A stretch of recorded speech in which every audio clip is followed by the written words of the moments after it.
Fuyons le péché. N'aime pas le péché. C'est l'œuvre du diable. Ça poussera à l'ennemi de ta terre. Gloire soit rendue à Dieu. Pour Jésus, qui est venu dans le temps de la fin, mourir pour nous. Il est allé à la croix. La Bible dit pour son amour. Alors que lorsque nous étions encore des pécheurs, Jésus est allé à la croix.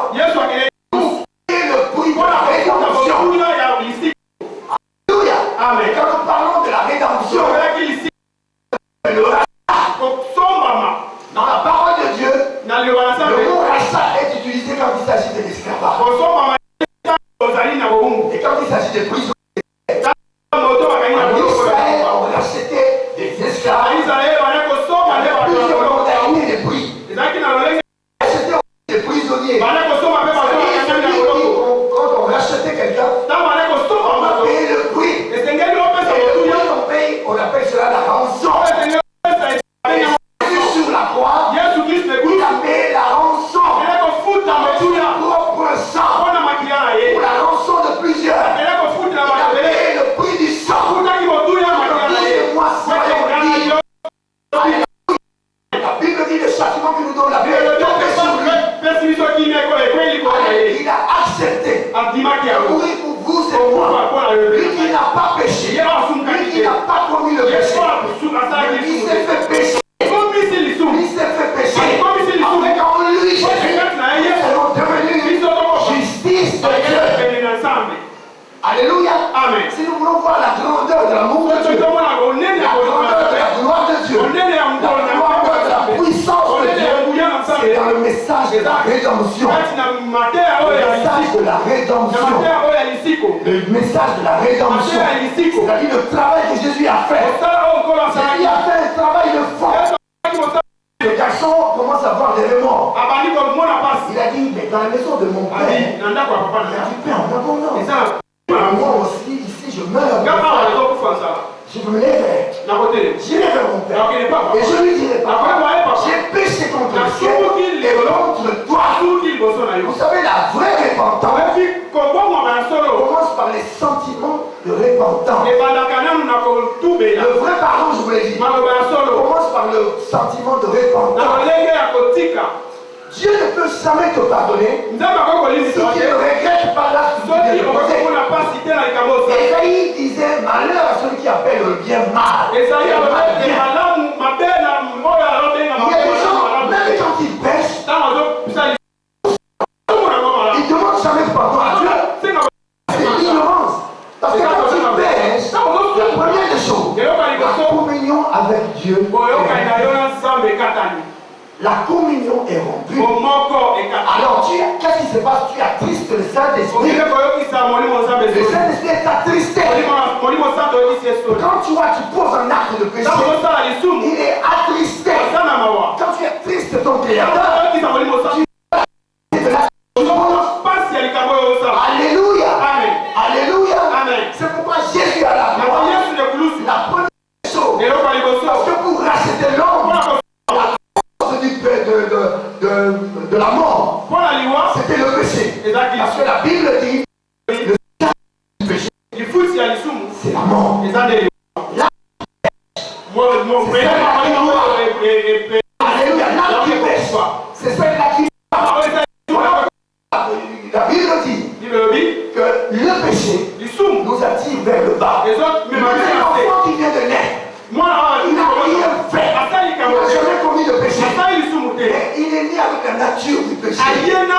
Devant Dieu, il est pécheur. Et quand tu acceptes Jésus, tu acceptes l'œuvre de la croix, tu crois qu'il est mort pour toi, ressuscité pour toi, assis à la droite du Père pour toi, tu confesses le péché. C'est prendre à la légère l'œuvre de la croix. La culpabilité est l'œuvre de l'ennemi. Quand tu étais jeune fille, tu avais 17-18 ans. Tu avais inventé 3-4 fois. Oui, tu as tué les gens. C'est la parole. Mais voilà l'amour de Dieu. Quand tu acceptes Jésus, Dieu oublie le péché que toi tu as commis. Maintenant c'est à toi d'accepter le pardon de Dieu. Et la Bible dit, Dieu jette le péché là dans l'océan, dans la mer de l'oubli. Il ne s'en souviendra plus jamais. Un péché expié, Dieu ne s'en souvient plus jamais. Alléluia. Alors toi, quand tu te mets dans la prière, il y a 30 ans passés. Moi j'étais comme ça quand je priais encore à Zambémala. À chaque fois que je priais,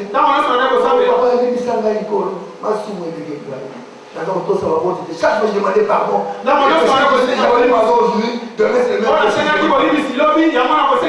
a beaucoup de gens qui répètent toujours de ça. C'est de l'ignorance. Et vous fermez la porte à la grâce. La Bible dit, là où le péché est abondé, la grâce assure l'abondé. La grâce assure l'abondé. Ce que tu as fait dans le passé, Dieu t'a pardonné. Quand tu demandes pardon, Dieu déclasse cela. Même si tu as tué, Dieu t'a pardonné. Quand tu demandes pardon, Dieu déclasse cela. Et il oublie. Il ne s'en souviendra plus jamais. Il ne te rappellera plus jamais de cela. La croix, quelque chose de surnaturel s'est passé. Ce garçon avait des remords. Je vais te tromper.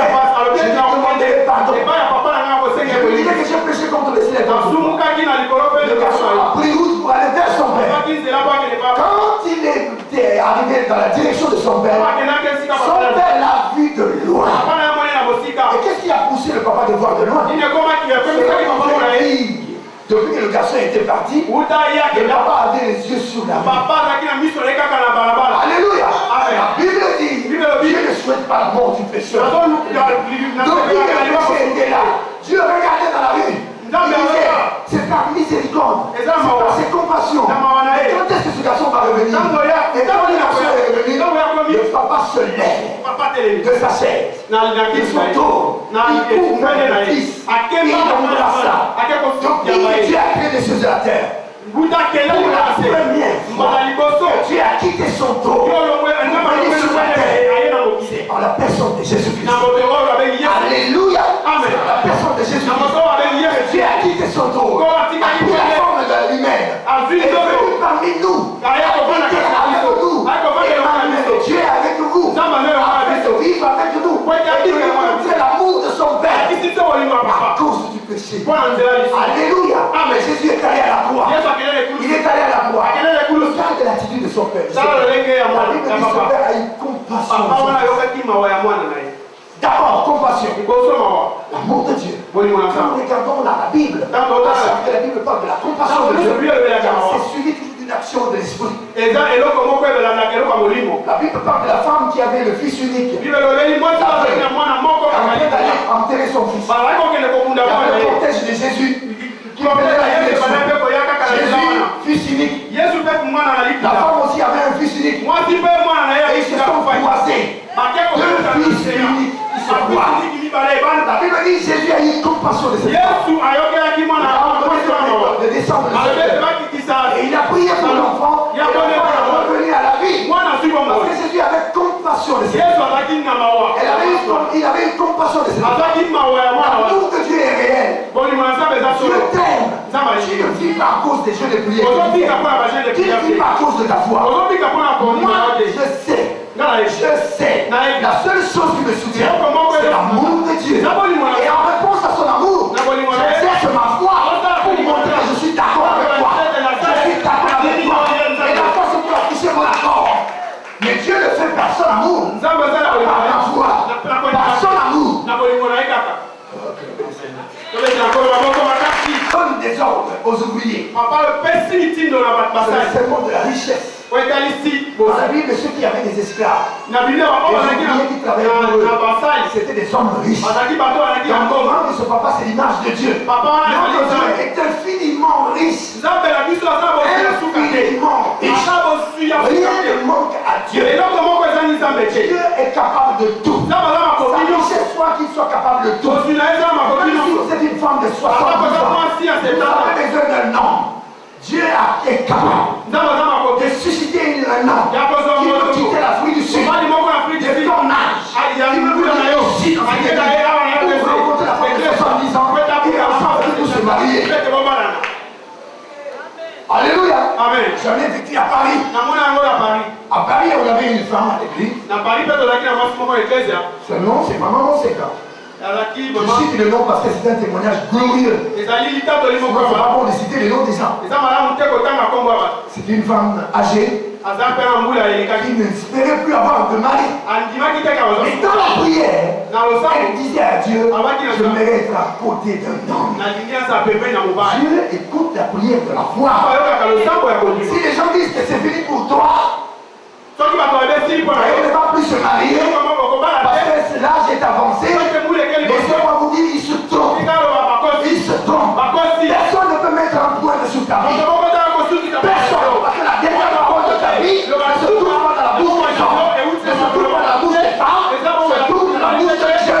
La dernière parole de ta vie se trouve dans la bouche de Jésus. C'est à lui de parler.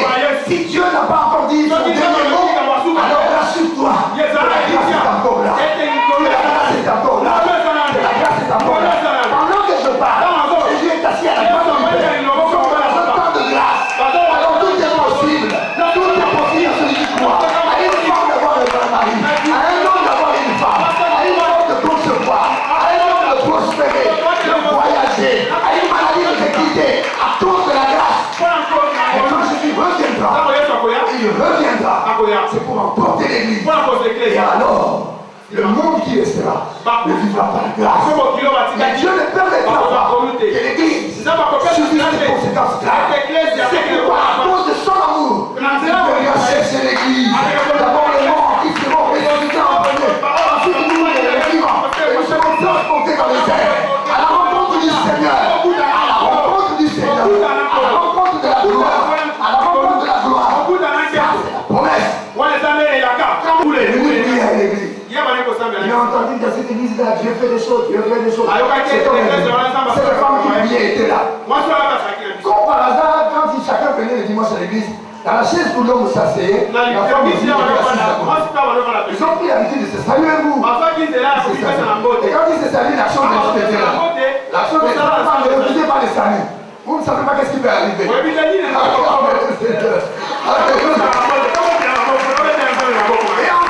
je me suis surpris, les deux personnes sont venues me dire, pasteur, nous devons recevoir le baptême d'eau. On va se marier.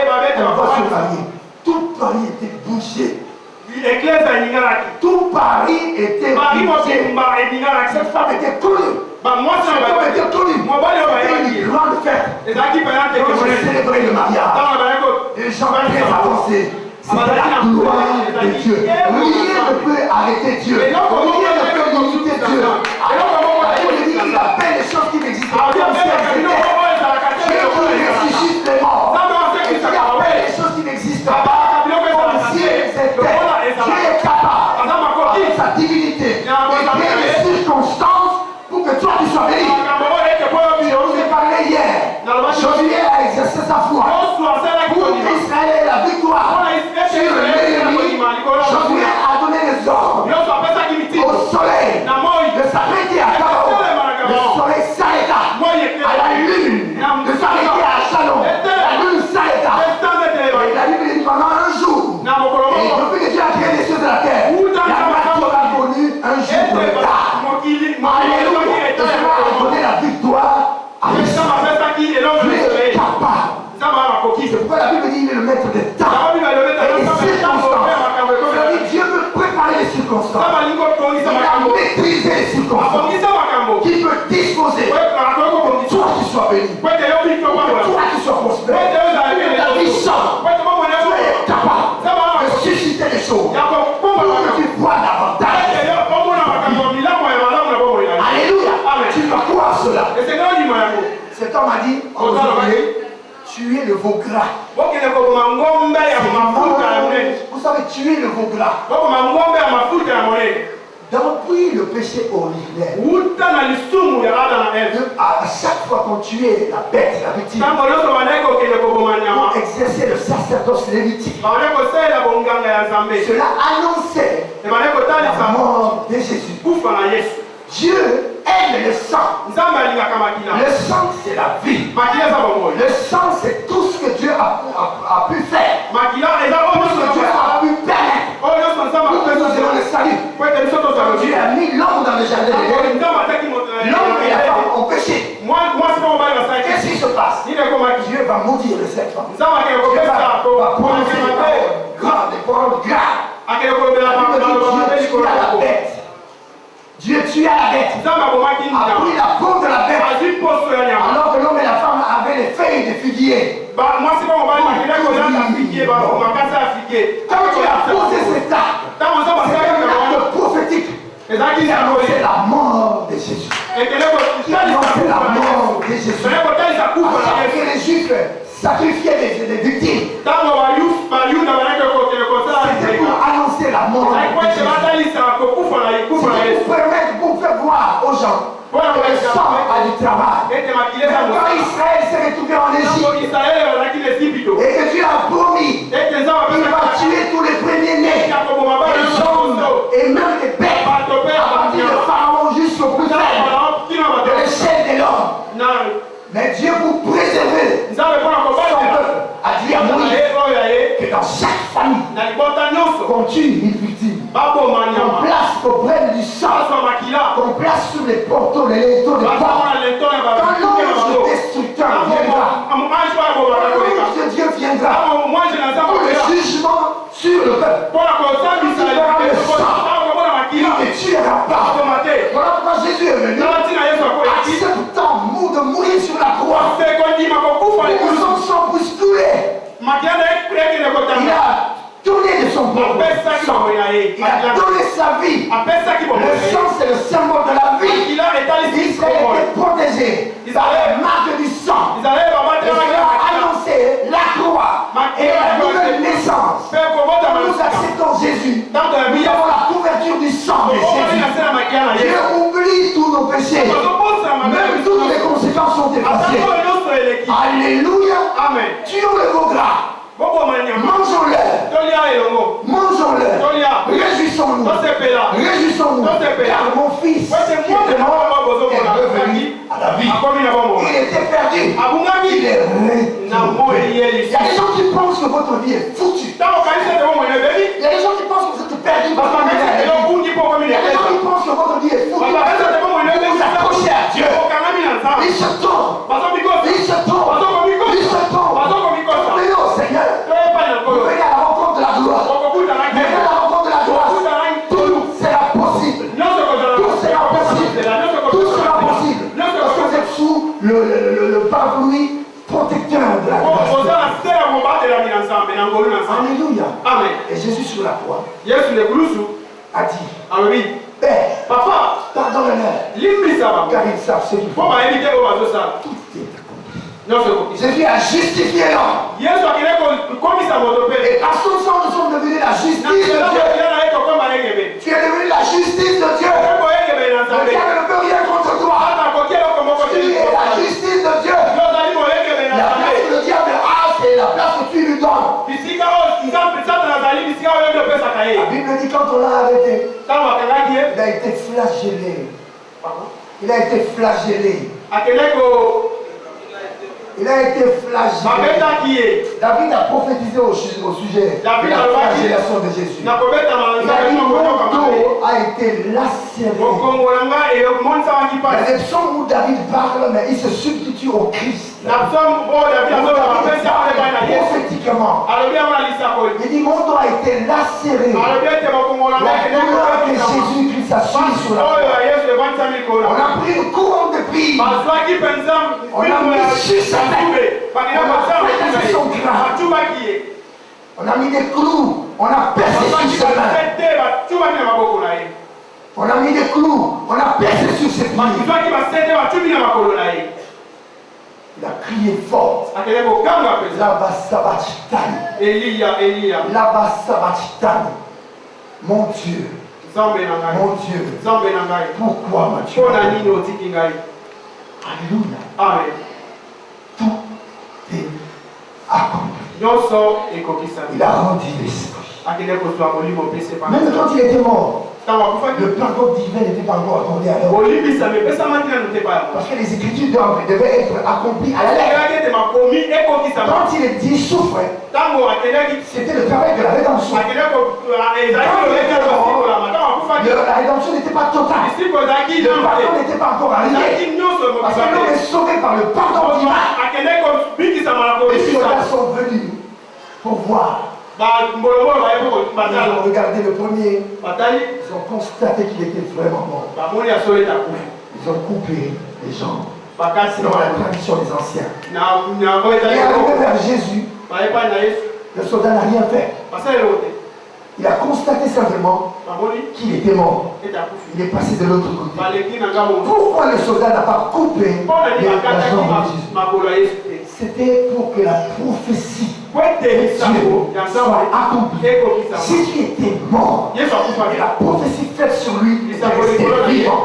Cette prophétie disait aucun de ses os ne sera brisé. La puissance de la prophétie. Aucun de ses os ne sera brisé. Le soldat avait un couteau dans ses mains. Il ne pouvait pas couper les jambes de Jésus. Par rapport à la tradition, Dieu a changé les lois. Dieu a changé les lois. La loi de la rédemption, la loi de l'amour de Dieu, la loi de la miséricorde de Dieu est rentrée en marche pour que les Écritures soient restées vraies. Alors, dans cette colère, il a pris un couteau. Il a mis sur son côté pour que les Écritures s'accomplissent. La Bible dit l'eau et le sang ont coulé. Alors, qu'est-ce qui s'accomplit? Sans effusion de sang, il n'y aura pas de pardon de péché. Quand on a mis le couteau et que l'eau et le sang ont coulé en abondance, cela a accompli la prophétie qui dit sans effusion de sang, il n'y a pas de pardon de péché. Alors l'effusion de sang était là.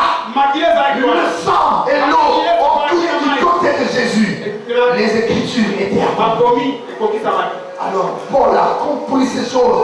Il a dit maintenant que jamais personne ne me fasse de la peine. Parce que les Écritures se sont accomplies. C'est que les prophètes ont dit. C'est accompli. Jamais personne ne me fasse de la peine. Car je porte sur mon corps les marques de Jésus. Il y a donc maintenant, à partir de cet acte où le pardon est accordé, quand le pardon est accordé, c'est la libération. Il n'y a maintenant aucune condamnation pour ceux qui sont dans Jésus-Christ. À partir de ce pardon, la mort n'a plus de pouvoir sur l'homme. La maladie ne peut pas te condamner.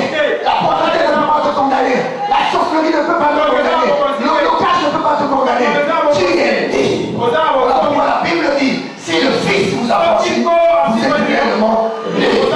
Libre le juge de la bonne santé. Libre d'être en bénédiction. Libre le juge de tous les avantages de la parole. Vous avez obtenu la liberté qui vient de Dieu. De la bénédiction de Dieu. Je suis l'héritage de Dieu. Jésus a accepté de souffrir dans sa chair. Voilà pourquoi il a condamné le péché dans sa chair. Alléluia. Et cela accomplit ce que la Bible dit. Par ses maîtresses, nous avons été guéris. La croix représente un carrefour. Un carrefour. Plein de mystère. Vous allez dans un carrefour. Vous allez à bord d'une voiture. Il y a cette direction qui mène à Livourou. Nous mène aux angles d'Ambela. Notre direction mène à Mayolo. Notre direction mène à Alimete. Sur la croix, il y a établi plusieurs directions. Dans le carrefour de la croix, il y a la direction de la guérison. Arrivé au carrefour, il y a la direction de la bénédiction. Il y a la direction de l'héritage. Il y a la direction de la gloire. Il y a la direction de la bénédiction. Il y a la direction de toute la grâce dont nous avons besoin. La foi est un carrefour où tu retrouves tous les mystères. Les mystères des trésors, de la sagesse de Dieu et de la connaissance de Dieu. Car le Christ est venu pour montrer qui est Dieu. Pour montrer qui est Dieu. Pour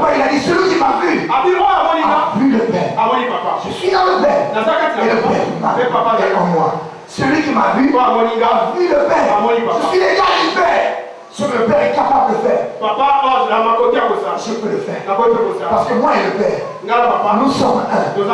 Les anciens d'Israël connaissaient le Père. Ils connaissaient le Saint-Esprit. Mais les anciens ne connaissaient pas Jésus. Pour la première fois que Israël découvre Dieu a un fils, c'était au Jourdain. Quand Jésus était baptisé, une fois ce qui a entendu au cieux, celui-ci est mon fils bien-aimé, en qui j'ai mis toute mon affection. Israël a découvert Jésus. Alléluia. Et le Père, le Fils et le Saint-Esprit, c'est une seule et une même personne. Avec trois personnalités. Le mystère de la Trinité, c'est quoi? Je suis Mokala. Je suis Monsieur Mokala.